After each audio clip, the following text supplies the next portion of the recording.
Can you comment on the lengthy dispute with Netjets pilots who are picketing outside? And Whitney Tilson asks, what type of return on investment do you expect from the billions on order in aircraft for Netjets? And in a very pointed way, he writes, was buying Netjets a mistake? No, I don't think buying Netjets was a mistake. We've had a few things where it looked like a mistake for quite a while, and some of them turned out to be a mistake. But Netjets is a very decent business. We have a good business. The pilots have a good job.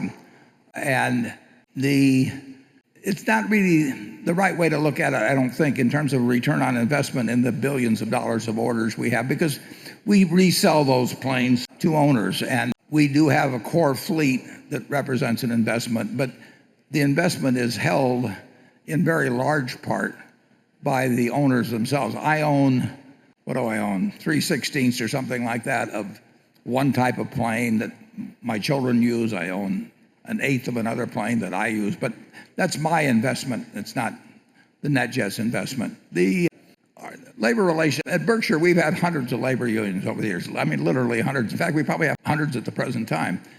And we've only had, in 50 years, we've had 3 strikes that I can remember. I don't think there have been any others. There could have been some one-day walkout maybe, but we had a 4-day strike at Berkshire Hathaway textile operation. We had a 4-day or so strike at the Buffalo News 30 years ago, and we had another strike at See's Candy one time. But so we have no anti-union agenda whatsoever, and we think we have sensational pilots. I mean, I have flown Netjets. My family's flown Netjets now for 20 years, and we've had nothing but professional pilots and friendly pilots. And it's not, it's in human nature to have differences sometimes about what people get paid.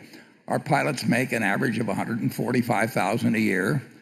They work 7. They have options, but one of the options, and the main option, is 7 days on and 7 days off.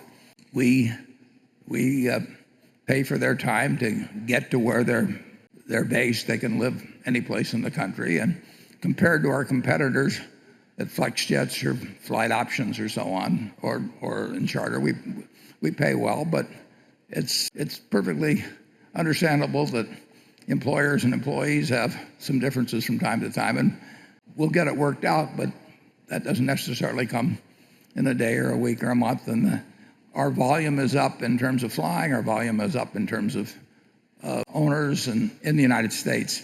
Europe's flat, but the United States is the bigger end of it. So it's a business I'm very glad we own. I'm proud we own it. It's a first-class operation. We give our pilots more training, I believe, than anybody else. And I'm flying on Netjets.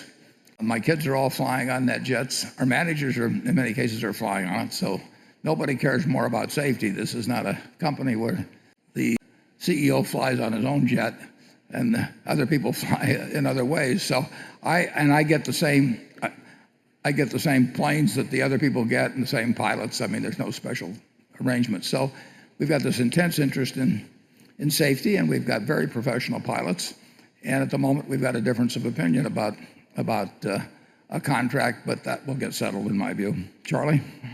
I have never in all the years had a NetJet pilot that didn't affect me as a wonderful fellow and a very skilled, able, and dutiful, reliable person. And I would say I can think of no NetJet pilot that has ever in any way indicated that he's dissatisfied with his life. And a lot of them say they just love it because of I'm not at all sure the union is fairly representing the pilots.